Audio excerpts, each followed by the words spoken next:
Hi students, आज का हमारा टॉपिक है यूज़फुल एंड हार्मफुल माइक्रोब्स। अभी माइक्रोब्स क्या है आप सभी लोग जानते हैं। जो हमारे सूक्ष्म जीव होते हैं उसे हम माइक्रोब्स बोलते हैं। वो हमारे लिए यूज़फुल भी होते हैं और हार्मफुल भी होते हैं। तो हम डिस्कस करेंगे कि हमारे लिए यूज़फुल माइक्रोब्स कौन कौन से हैं और हार्मफुल माइक्रोब्स कौन कौन से हैं। तो useful microbes lactobacilli, rhizobium and yeast. यहाँ पे 3 एग्जांपल हमको बताए गए हैं यूज़फुल माइक्रो ऑर्गेनिम्स के। तो हम तीनों के बारे में डिस्कस करेंगे। और हार्मफुल माइक्रो ऑर्गेनिज्म जो है क्लोस्ट्रिडियम एंड अदर्स। तो स्टार्ट करते हैं useful micro organisms. Lactobacilli, smear a drop of fresh butter milk on the glass slide. अभी जो फ्रेश बटर मिल्क होता है उसको 1 ड्रॉप उसका ग्लास स्लाइड पे लेना है। Stain it with methylene blue, और उसमें मिथिलीन ब्लू ऐड करना है और कवर स्लिप उस पर लगाना है। Observe the smear under the 10x objective of compound microscope.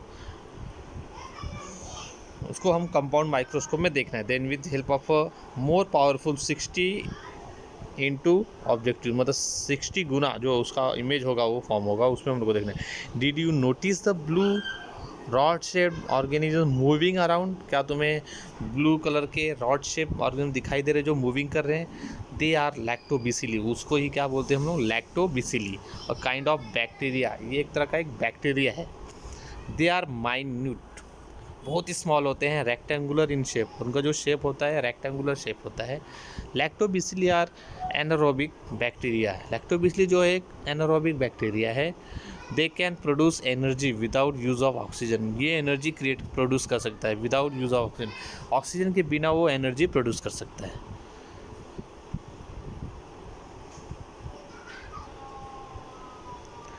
How is yogurt made from milk? अभी जो योगर्ट है वो मिल्क से कैसे बनता है? What exactly happen in this process?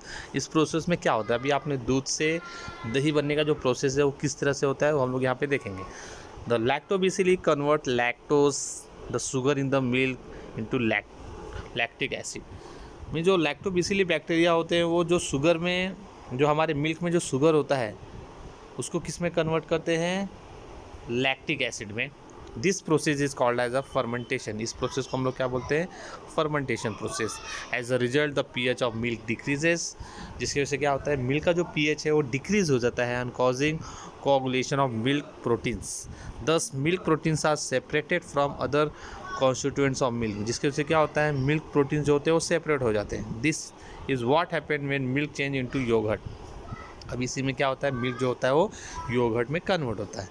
Yogurt has a specific sour taste. Yogurt का एक टेस्ट होता है due to the lactic acid. Lactic acid के कारण उसको एक टेस्ट मिलता है। The low pH destroys harmful microbes. अभी लो पीएच क्या करता है? जो हार्मफुल माइक्रोब्स को नष्ट कर देता है प्रेजेंट इन द मिल्क, जो मिल्क में प्रेजेंट होते हैं। तो इस तरह से हमारा योगर्ट तैयार होता है। नेक्स्ट जो हमारे नीचे use your brain power do you know है, हमारे सिलेबस से कट है। इसमें से कोई भी क्वेश्चन एग्जाम में नहीं आने वाले। नेक्स्ट जो है यूज़ ऑफ लैक्टोबिसिली, ये भी हमारे सिलेबस से कट है। अभी डायरेक्टली हम लोग नीचे आते हैं। राइजोबियम, सेकंड जो हमारा यूज़फुल बैक्टीरिया है राइजोबियम है। Rhizobium symbiotic bacteria take a plantlet of fenugreek, groundnut or any other bean and sterilize with 3 to 5% of solution of hydrogen peroxide। अभी ग्राउंडनट में मूंगफली लेनी है और उसके जो बीन उसको 3 to 5% सॉल्यूशन से क्या होगा? उसको स्लाइस करना है। Afterwards keep it in the 70% solution of ethyl alcohol. फिर उससे 70% ऑफ इथाइल अल्कोहल उसमें डालना है फॉर 4 to 5 मिनट्स के लिए। Clean the roots with sterile water. Sterile water से रूट्स को क्या करना है? क्लीन करना है। Take thin section of the root nodules. अब उससे सेक्शन ऑफ रूट्स में लेके जाना है। Select good section and place it in the solution of safranin of 2 to 3 minutes. फिर उस सॉल्यूशन जो सैफरिन सॉल्यूशन है उसके अंदर 2 से 3 मिनट तक रखना है। Place the stand section on the glass slide. जो हमारा स्टैंड सेक्शन है उसको ग्लास स्लाइड पे रखना है। Cover it with cover slip, उसको कवर स्लिप से ढकना है। Observe under the compound microscope, और उसके कंपाउंड माइक्रोस्कोप में हमको एब्जॉर्व करना है। The pinkish rod shape organisms are on the Rhizobium bacteria. Pinky shape colour का होता है और उसका जो शेप होता है वो रॉड कलर का होता है, रॉड शेप में होता है और उसका जो कलर होता है वो पिंकिश होता है। उसको हम राइजोबियम बैक्टीरिया बोलते हैं। Note that we had search for the root nodules of leguminous plants to obtain this bacteria. Are the Rhizobium useful, this plants are harmful. Role and importance of Rhizobium. अभी Rhizobium का role क्या है और इसका importance क्या है। Rhizobia living in root nodules. अभी ये जो राइजोबिया होते हैं वो रूट नूडल्स पे पाए जाते हैं। Supplied nitrates and amino acid to the plant. ये क्या करते हैं, प्लांट्स को नाइट्रेट सप्लाई करते हैं, nitrates and amino acid plants को सप्लाई करते हैं। And access get energy in the form of carbohydrate from it.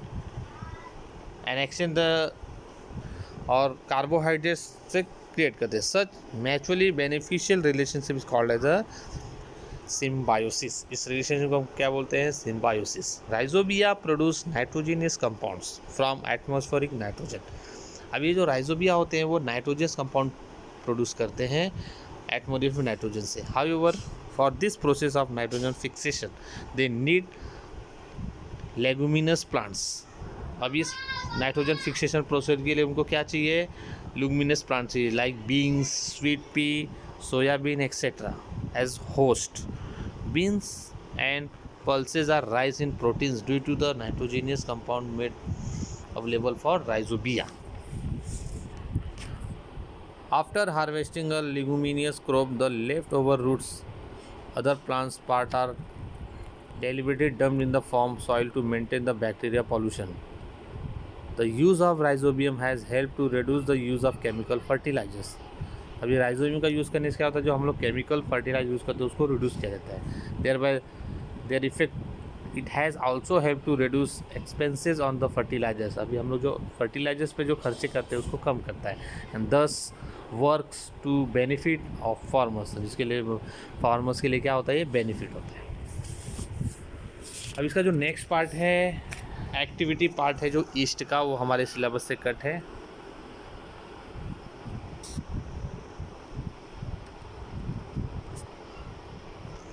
Directly नीचे आते हैं। Do you see the colourless Oval shells of east on the slide. अभी देखते क्या है, ब्रिंग एक्टिव ड्राई ईस्ट। अभी ड्राई ईस्ट खरीदना है फ्रॉम द मार्केट से, हमको क्या लाना है, ड्राई ईस्ट लेके आना है। Mix spoonful of yeast. अभी ये पूरा 1 चम्मच भरना है to the spoonful sugar with sufficient quantity of lukewarm water in the bottle. Fix a colorless transparent balloon on the mouth of that bubbles.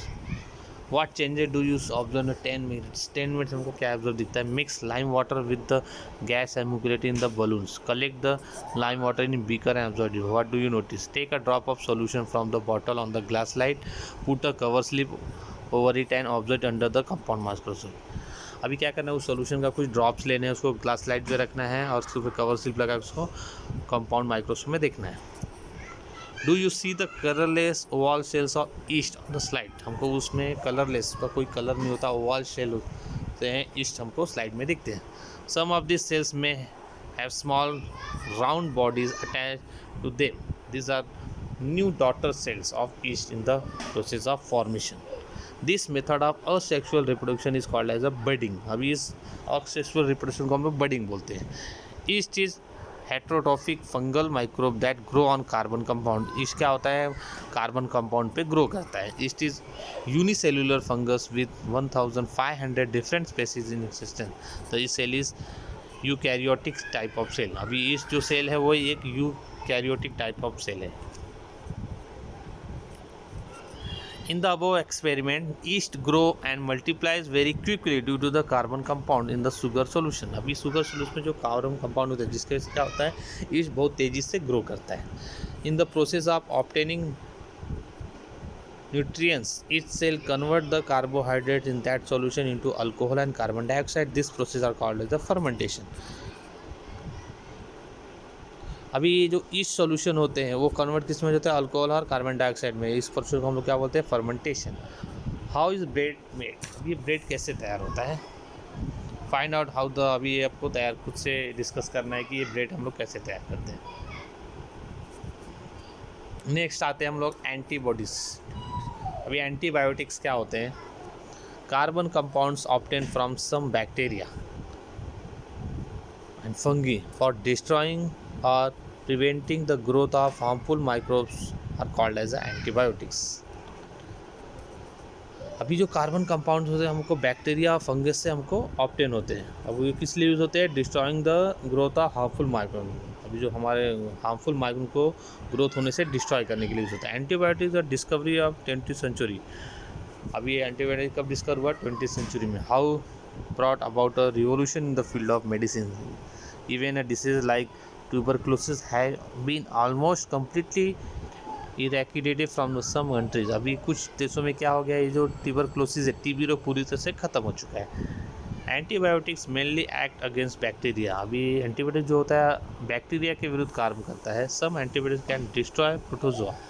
कुछ एंटीबायोटिक प्रोटोजोआ को भी नष्ट करते हैं। Some antibiotics are useful against a wide variety of bacteria. कुछ antibiotics क्या होते हैं? वाइड बैक्टीरिया के लिए सामने यूज़फुल होते हैं। They are called as a broad spectrum antibiotics. उसको हम क्या बोलते हैं? Broad spectrum antibiotics.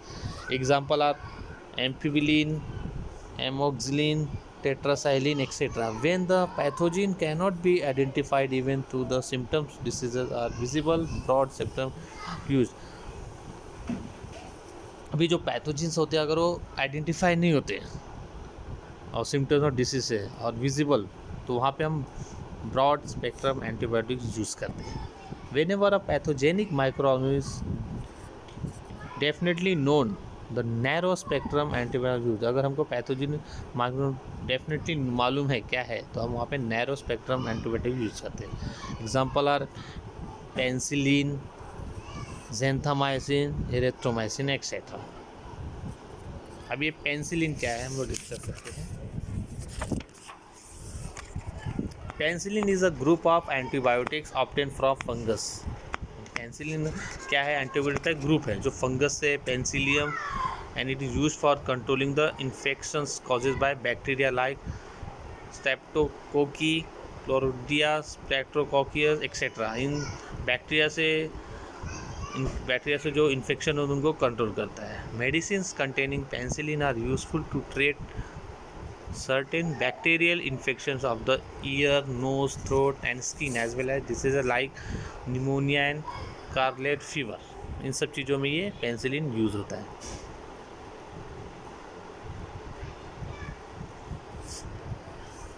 Harmful micro organisms. अभी हार्मफुल माइक्रो ऑर्गेनिज्म क्या क्या है? Microscopic spores of fungi are present in the air.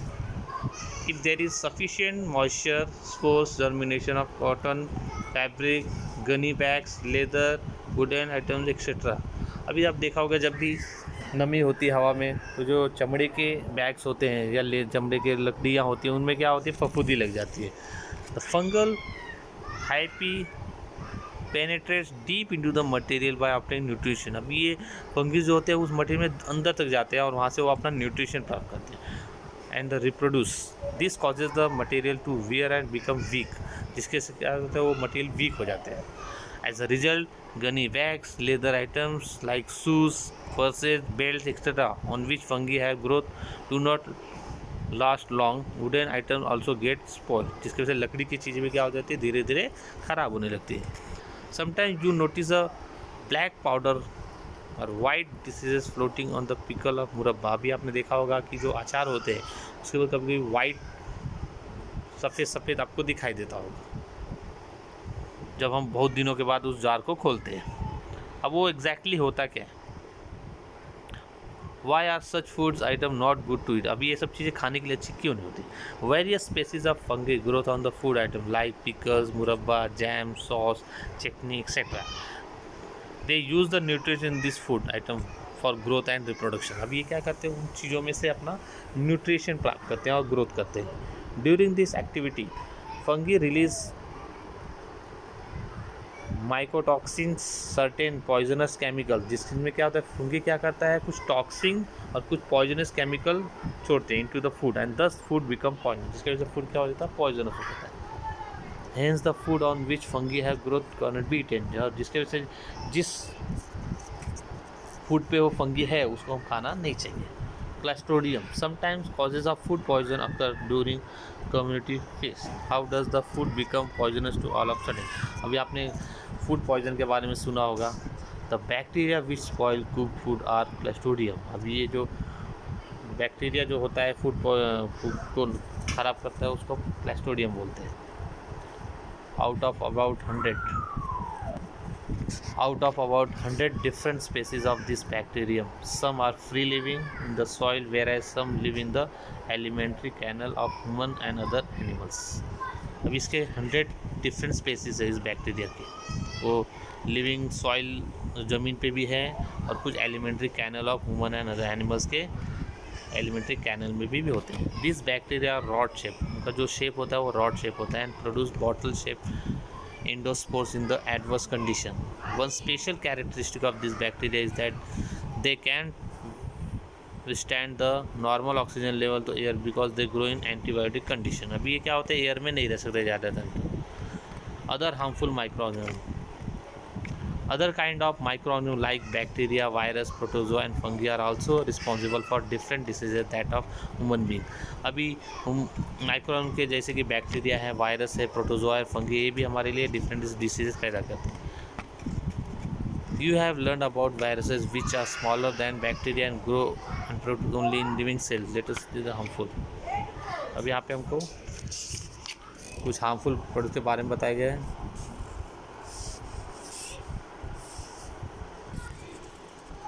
अभी ये बैक साइड के जितने भी चार्ट है हमारे सिलेबस से कट है, उसको नहीं रीड करना है। तो यहाँ पे हमारा टॉपिक कंप्लीट होता है।